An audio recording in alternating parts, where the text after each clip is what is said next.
الحمدللہ رب العالمین الرحمن الرحیم السلام علیکم ورحمۃ اللہ وبرکاتہ۔ آج کی بات معاملات صوفیہ، کرامات صوفیہ۔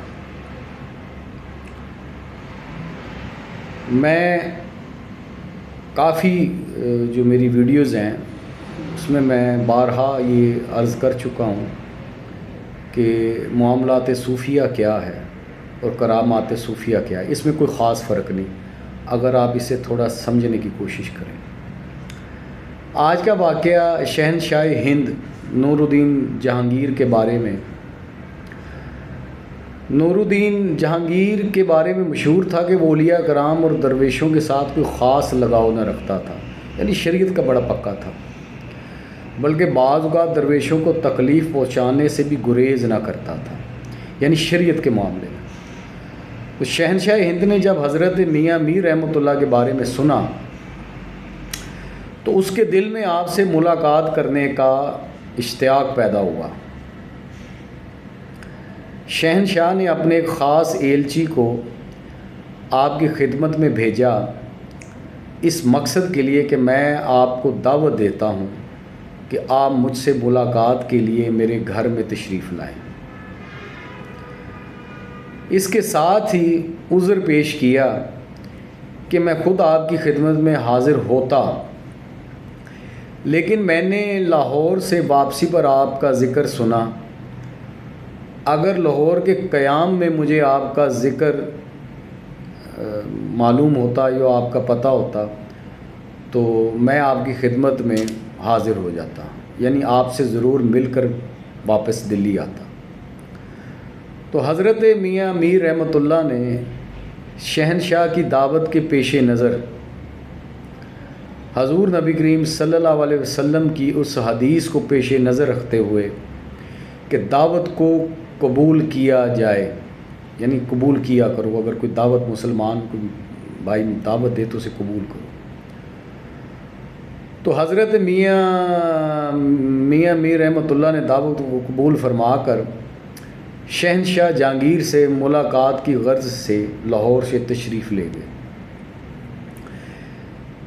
بادشاہ نے اپنی عادت کے بالکل خلاف آپ کا بڑا اکرام اور بڑا احترام کیا اور عزت سے پیش آیا، اپنے خاص کمرے میں لایا اور کافی دیر تک گفتگو کا سلسلہ جاری رہا۔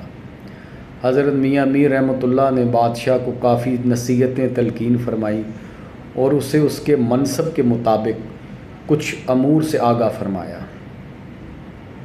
حضرت میاں میر رحمۃ اللہ کی باتوں کا بادشاہ کے دل پر کافی اثر ہوا اور اس کی کیفیت قلب جو ہے وہ بدل گئی اور کہنے لگا حضرت میں تو صوفیت اپنانا چاہتا ہوں، تصوف کے راستے میں آنا چاہتا ہوں، کیونکہ اب آپ کی باتیں سن کر میری تو اب یہ حالت ہے کہ میرے پاس جتنی دولت اور مال اور جواہرات میرے خزانے میں موجود ہیں، یہ حکومت، یہ سلطنت سب کچھ پتھر کے ڈھیر ہیں، مٹی کے سوا کچھ بھی نہیں، اور اب میری نگاہ میں ان چیزوں کی کوئی وقت نہیں رہی۔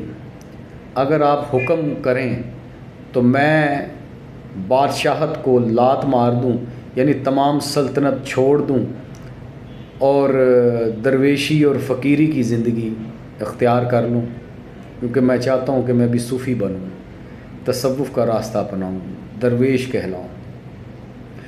تو یہ سن کر حضرت میاں میر رحمۃ اللہ نے فرمایا، دیکھو بادشاہ وہی ہوتا ہے جس کی نگاہ میں لال اور پتھر برابر ہوں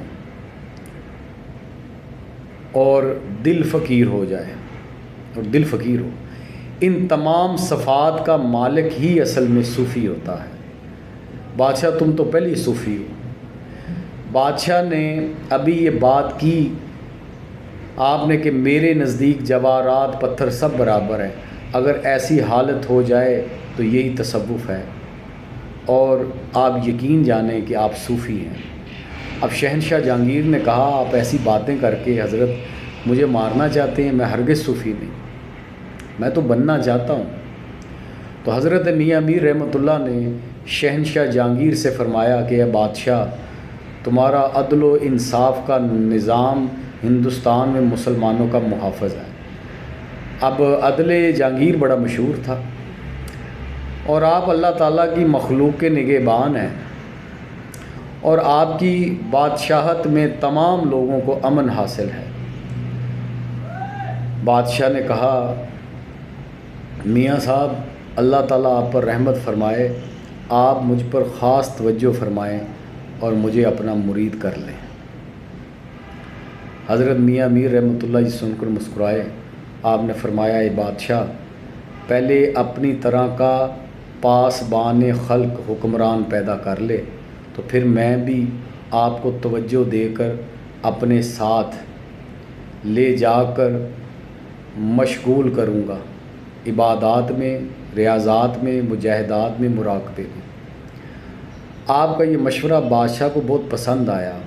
اس کے بعد حضرت میاں میر رحمۃ اللہ نے بادشاہ سے اجازت چاہی اور رخصت ہو گئے۔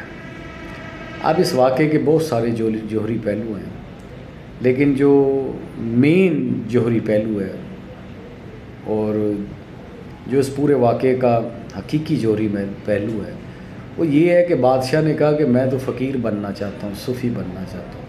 حضرت میاں میر رحمۃ اللہ نے فرمایا اے بادشاہ تم تو پہلے ہی صوفی ہو، فقیر ہو، درویش ہو۔ اور اس کی مثال آپ نے یہ دی، جیسا کہ آپ نے سنا کہ تم نے خود کہا ہے کہ میری نظر میں پتھر اور لال یعنی ہیرا سب برابر ہے، تو آپ نے فرمایا جب یہ حالت ہو جائے تو سمجھ لو کہ بندہ صوفی ہے، اور وہ حالت تصوف میں ہے۔ اور چونکہ تمہارا عدل مشہور ہے، تم عدل کے معاملے میں کسی سے رعایت نہیں برتتے، چاہے مسلمان ہی کیوں نہ ہو، تو لہٰذا اللہ نے تو تمہیں پہلے ہی یہ منصب عطا کیا ہوا ہے۔ اگر پھر بھی تم درویشی چاہتے ہو تو اپنی جگہ اپنے جیسا کوئی بادشاہ مقرر کر دو جس کا عدل مشہور ہو، تو میں تمہیں اپنے ساتھ لے جاتا ہوں۔ تو یہ ہے معاملات صوفیہ، اور اصل میں ہے کرامات صوفیہ، کیونکہ میں معاملات صوفیہ اور کرامات صوفیہ میں کوئی فرق محسوس نہیں کرتا۔ یہ میرا ذاتی نظریہ، اور جو میں نے اسٹڈی کیا تصوف کو اور صوفیہ کرام کی زندگی کو، یہ کرامت کے ہوا میں اڑنا، پانی پہ چلنا، یہ کوئی کرامت نہیں۔ اصل کرامات یہ ہیں کہ اپنے معاملات ٹھیک کریں۔ آپ اپنے اگر معاملات ٹھیک کر لیتے ہیں تو پھر آپ دوسروں کے بھی معاملات ٹھیک کر سکتے ہیں۔ تو صوفیوں کا یہ کمال اور وصف تھا۔ اللہ تعالیٰ میں بزرگان دین کا صحیح مقام اور مرتبہ سمجھنے کی توفیق عطا فرمائے، اور ہم سب کو مقام شرف